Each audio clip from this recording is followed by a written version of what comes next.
So he was walking toward me. He stopped about a foot away from me and looked deeply into my eyes. And he says, "There's something for you here." There is one image that no one on the set will ever forget. A man kneeling in the water, his Roman soldier's uniform completely soaked, his body trembling, his eyes closed as if he were surrendering something he no longer had the strength to carry. It was Elijah Alexander, the actor who plays Atticus in The Chosen, being baptized on the set that recreates the Sea of Galilee. The moment he emerged from the water, gasping for breath, the sky opened up. Rain began to fall and a bolt of lightning cut through the air. No one had scripted any of it, and the crew standing around him knew they had just witnessed something greater than any ordinary filming could ever contain. To understand how an actor arrived at that moment, we need to go back several years, to a time when Elijah Alexander seemed to have everything the entertainment industry usually defines as success. 30 years in the profession, training at the prestigious Yale School of Drama, where he performed in more than 50 productions during just 3 years of study, work with the Royal Shakespeare Company, Broadway stages, and even a role in a blockbuster like Mr. and Mrs. Smith. From the outside, it was the resume of a man who had made it. On the inside, it was a very different story. He would later admit that all of it had been driven by an almost compulsive need to be recognized, to be respected, to prove his worth through applause. Something he would eventually describe without hesitation as a form of worshiping his own ego. And then the pandemic came. The world stopped. The theaters closed. The sets went dark. And a man who had built his entire identity around the word actor suddenly found himself without a stage, without an audience, and without knowing who he was outside of it. It wasn't a temporary crisis. It was an identity collapse in the most literal sense of the word. Elijah grew tired of having to ask permission to work. He was tired of depending on other people just to express himself. He was tired of an entire life built on a foundation that simply collapsed at the first tremor. But that sense of emptiness had not begun with the pandemic. It went much further back, to an old wound from his youth, when Elijah's legitimacy within his own Jewish faith had been questioned by religious authorities. That experience planted within him a feeling that he did not truly belong, something he would silently carry for decades. The pandemic did not create the crack. It simply exposed it completely, stripping away the polished surface of a successful career that, until then, had helped conceal what had never truly been resolved inside him. Faced with this double emptiness, both ancient and painfully new, he made a decision that few people would have the courage to make. After 3 decades as an actor, he walked away from acting. He packed his bags and moved to Vail, Colorado, far from the spotlight. He became a high school teacher, working specifically with at-risk teenagers, young people whom no one else seemed willing to listen to anymore. It wasn't a career plan. It was almost a voluntary exile, a season in the wilderness that, at the time, seemed like nothing more than failure. But looking back, Elijah would recognize it as a quiet period of preparation for everything that would come next. And it was there, between classrooms and the stories of lost young people trying to find solid ground, that Elijah began to rediscover something within himself that had been buried for decades. The student, the child, the learner. At that point, he still did not believe in Jesus as the Messiah, and nothing on the horizon suggested that this was about to change. Then, at the exact moment when he had convinced himself that his life as an actor was over, the phone rang.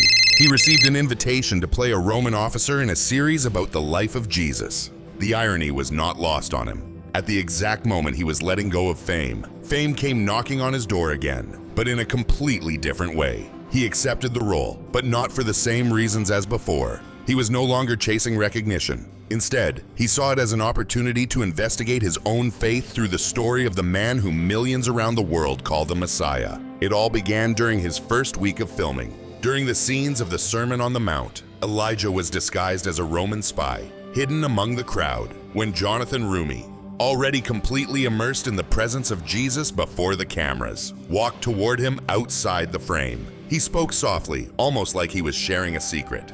"There's something here for you." Elijah, uncomfortable with the intensity of the moment, tried to brush it off with a joke. But Jonathan wouldn't let the words simply disappear. He moved even closer. He placed his hands on Elijah's shoulders and repeated, with a gentleness that didn't demand an answer, "Isn't there something here for you too?" Elijah would later describe that instant as the exact moment when, for the first time, he felt a personal invitation directly from Christ to begin a journey he didn't even realize had already started. Life moved on. The seasons passed. Then, years later, during the filming of season 6, something strange began to happen. Every night, Elijah started waking up at exactly 3 in the morning, always at the same time, and each time, he woke with a feeling that would not let him go back to sleep. He needed to be baptized. It wasn't a comfortable desire. It felt like a weight, a calling, a sense that this was no longer about what he wanted, but about a responsibility before God. He tried to postpone it. He tried to rationalize it. But the 3 a.m. call kept returning, night after night, always at exactly the same hour, impossible to ignore, as though the clock itself had become a witness to something he was still trying to avoid facing during the day. It was during this same period that he crossed paths with Mother Olga, known on the set as a kind of spiritual mother to Jonathan Roumie. Knowing absolutely nothing about Elijah's private plans, she approached him and said she felt the need to pray for him. Then, looking into his eyes, she told him that he would become a child again. Mother Olga even changed her own travel plans, just so she could hold his hand and accompany him into the water the following day. And then the day came. Elijah asked Pastor Bob Kennemer, who plays a Roman soldier in the series, to hold him beneath the water longer than usual. He felt that he needed a deeper cleansing than an ordinary symbolic baptism would normally offer. And at the exact moment he broke through the surface, gasping for air, the sky opened up, rain poured down, and a bolt of lightning streaked across the sky. For those who were there, filming a series about miracles, it did not feel like a coincidence. It felt like an answer. A few months later, while filming the crucifixion scenes in Italy, another moment took place that Elijah would carry with him as one of the most powerful experiences of his life. Between takes, Jonathan Roumie, exhausted and bent down at the foot of the cross, called him over. Elijah knelt beside him. And there, still immersed in the person of Jesus, Jonathan quietly said, "I'm doing this for you too."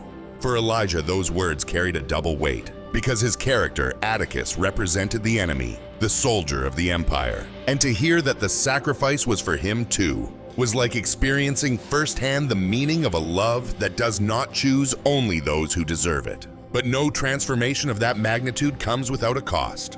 Elijah is direct when he says that once he made a complete commitment to what he had come to believe, the forces of the world seemed to organize themselves to test his resolve. Physical injuries came, unexpected difficulties followed, and then came what he openly describes as spiritual warfare.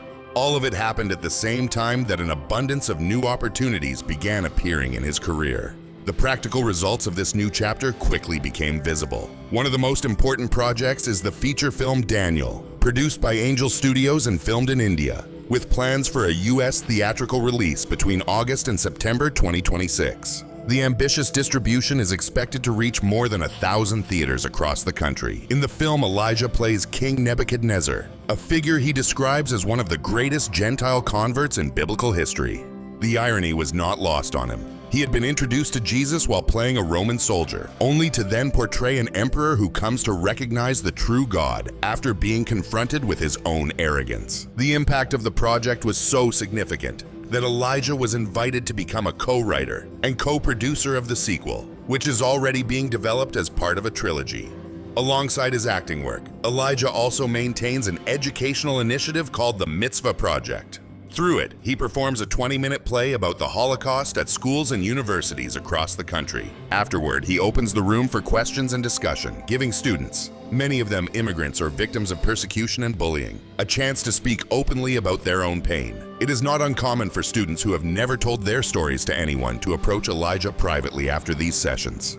And it is in those direct encounters that he says he feels most clearly the purpose behind everything he has been through. But this new chapter has also brought a side effect that Elijah does not hesitate to acknowledge: the weight of an increasingly public presence. As his audience has grown, so have the scrutiny and constant criticism. It is something he feels especially deeply because, in his own words, he is now in a state of spiritual childhood, with his heart more open and exposed than ever before. Even so, he resists the temptation to close himself off again behind the old armor he once wore. What becomes clear when looking at this entire journey is that Elijah Alexander's transformation was not merely spiritual. After 30 years of chasing recognition, he now says he no longer identifies himself simply as an actor.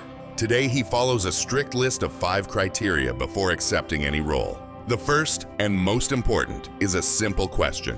Is the message of this project something he can genuinely stand behind with an open heart? For the first time in his life, he bought a permanent home in St. George, Utah, seeking the sense of rootedness that 30 years of traveling, sets, and dressing rooms had never allowed him to experience. He sums it all up with a phrase he often repeats: "The last 30 years were only a prologue. The real work," he says, "is only beginning now."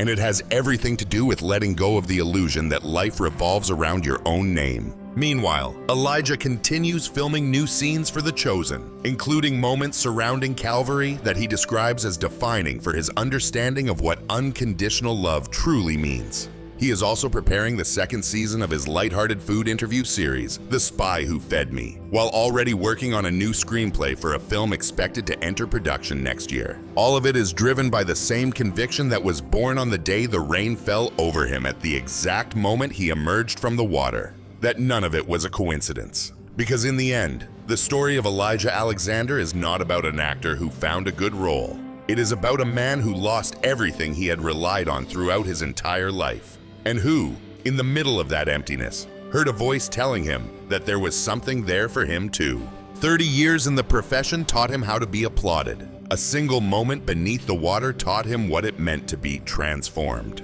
If this story spoke to your heart and this journey of transformation touched you, leave a like, share your thoughts in the comments, and send this video to someone who needs to hear this message today. Subscribe to the Following Christ channel and become a member to support our project as we continue bringing you the real stories behind the screen. We'll see you in the next video. May the peace of Christ always be with you.